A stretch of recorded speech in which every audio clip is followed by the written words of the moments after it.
Makambo etali libération ya prisonnier politique na opinion. Makambo etali bozongi ya exilé politique. Makambo etali boni bayebi kosukisa phénomène oyo ya ko dédoubler ba parti politique. Boni koki kosala te liberté ya presse zonga. Boni accès ya média sengeli kokoma libre. Yango wana commission wana esengi na plénière boye que ba parti nyonso bazalaki na cité oya na bazalaki te bazwa mokano ya kobenga population na kimia na violence ezala te. Commission pe azali kosenga na assemblée plénière te bakoka kozwa mokano ya kopesa nzela na bamedia oyo bakangi efungwama kasi bamedia oyo bazali na nyongo ya leta ya Degerat bayeba pe koregularize yango. Alors mpona mayebatali prisonnier politique, commission za kosenga na plénière te ministre oyo atali makambo ya justice atia commission moko oyo ekosangisa magistrat ndenge na ndenge po bayeba kotala likambo na cas par cas po na makambo mana.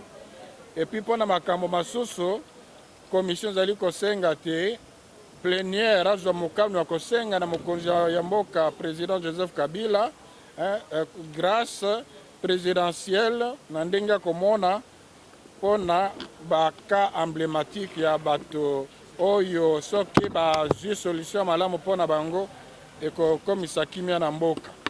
Alors pour na makambo oyo ya dédoublement ya parti politique na ya liberté ya manifestation na ya environnement général na makambo etali droit de l'homme masolo ezalaki kokoba lelo lobi nde bozwa compte rendu nango.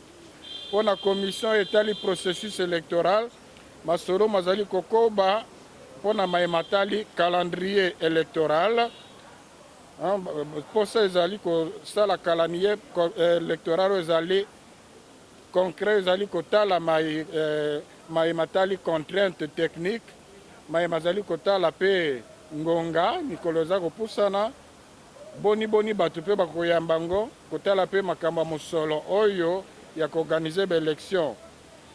Yango wana na mokolo ya lelo masolo mazalaki kokoba pe makoba susu lobi oyo mayematali fichier électoral na oyo babengi séquence électorale. Tokobanda basusu balobi tobanda kaka na élection ya président yango moko misusu ya sima. Basusu balobi mibale président na députés nationaux. Basusu balobi misato président députés nationaux na sénateur. Donc masolo mazali kokoba tokolika te lobi ekopusa misusu liboso posa ya senko ezali masolo maye masuka avant fin ya semaine. Ekosenga pe bonne volonté ya ba politique tokolika te bakoyeba ke bakobosana tete population zali kozela tolingi kimia tolingi makambo matambola malamu. Ekutani na Félix voilà, un mot pour la commission nabino bana poto bazolanda yo. Ben, la commission a fini le travail et si les todos et la scotos ont la plénière mais bandeko o ya commission gouvernance et institutions, c'est ça l'importance Yanine, la commission la plus importante des Osalana, il y a 19 décembre, la transition. Abel Chole a été la conférence de presse à lobby, la commission Nabino, message à pied, na non-violence, et lingi koloba nini. Mais biso eu des pestes aux Arabes à non-violence.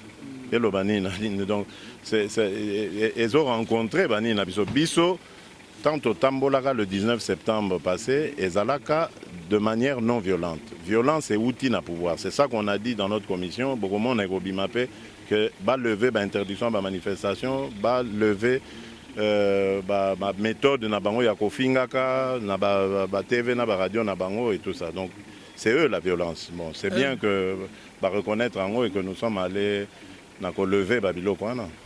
Dernière question, Banapoto. Tout ça là qui discussion la conférence de presse à Bruxelles.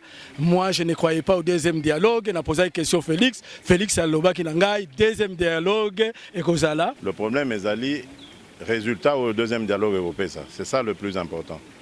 Et bon, attendons voir. Lobby, commune lobby à 9h, parce que commission, gouvernance et institution, ndé tikali précis à Moussala Nango. Le quoi biso toko la souté, biso aussi ici, donc il faut que à lobby à 9h. Mais sinon, misa nyon swesili. On va voir en fonction de ce que les amis vont terminer. Merci beaucoup Félix. C'est un message pour Bana Bruxelles. Hein? Bon, le message c'est que dans tous les cas, si accord il y aura ici, baye bake, et vous allez accord moko, et vous allez jamais contre intérêt à peuple. Te redéfendre dans votre souka. Tout ce qu'on fera ici, c'est dans l'intérêt du peuple. Bassa abisso confiance. Merci. Il n'y a pas de visibilité devant nous. Il y a des brouillards pour savoir à quel moment nous allons régler ces problèmes-là, qui est une obligation constitutionnelle, comme je l'ai dit. Alors, j'ai l'impression que nos amis de la majorité ne prennent pas la chose avec la valeur qu'il faut. Ils nous amènent à mélanger les choses. Je leur ai dit clairement, nous voulons le Front pour le respect de la Constitution a demandé qu'il y ait l'organisation de l'élection présidentielle dans un délai constitutionnel supplémentaire. Et nous ne pouvons pas les coupler. Il ne faut pas surcharger cette élection-là au risque de venir nous donner des réponses dans le sens des difficultés logistiques ou bien d'organisation. Et dans les quelques jours qui suivent, nous pouvons avoir les restes des scrutins législatifs nationaux et législatifs provinciaux. Ils ne veulent pas l'entendre dans cet œil-là. Ça, peut-être, nous pouvons trouver des convergences en ce qui concerne les séquences d'organisation des élections. Mais les dates, ils ne veulent pas que nous discutons des dates. Ils ne veulent pas que nous parlons des dates. Ils nous disent que la CENI doit devoir nous donner des dates parce que c'est les techniciens. La CENI nous dit, écoutez, que les politiciens lèvent l'option. Nous sommes venus ici, ce n'est pas une faveur, c'est un sacrifice pour nous pour aplanir les divergences. Parce que l'organisation des élections, c'est de la responsabilité du gouvernement. C'est la responsabilité du pouvoir. Ce n'est pas la responsabilité des politiques que nous sommes. En tant que parlementaires, nous avons donné ce que nous pouvons donner. En termes de lois, nous avons voté des lois. En termes de finances, depuis 2012, chaque année budgétaire, nous étions en train de dégager 250 millions de dollars pour l'organisation. Parce que nous avons l'information qu'il y a 15 milliards de dollars d'un sujet congolais à Panama. Nous avons des informations que dans les comptes BGF Bank, de la CENI, il y a eu ponctionnement de ces comptes-là. On a viré ça de gauche à droite. Alors, c'est qu'il y a l'argent, nous pouvons canaliser les élections. Et nous pouvons canaliser cet argent pour organiser les élections. Donc, le prétexte d'argent, ce ne sont que des prétextes fallacieux. Des prétextes logistiques, ce ne sont que des prétextes fallacieux. Parce que conformément à la résolution 2277 du Conseil de sécurité des Nations Unies, les Nations Unies a un accompagnement logistique, sécuritaire, pour les élections. Donc le problème ne se pose pas à ce niveau-là. Nous continuons à demander, à faire appel à nos amis de la majorité de peser la problématique de la chose. Ce n'est pas une blague. Lundi, le 19 décembre 2016, c'est la fin pour qu'il y ait l'apaisement. On nous fait croire que toutes les élections sont importantes. C'est bien. À l'Est, on aurait envoyé des pétitions pour dire que l'Est du pays veut d'abord les élections provinciales, etc. Mais Lucha vient d'où? Filimbi vient d'où? Ce n'est pas les jeunes de l'Est qui disent que le mandat du président Kabila est à la fin.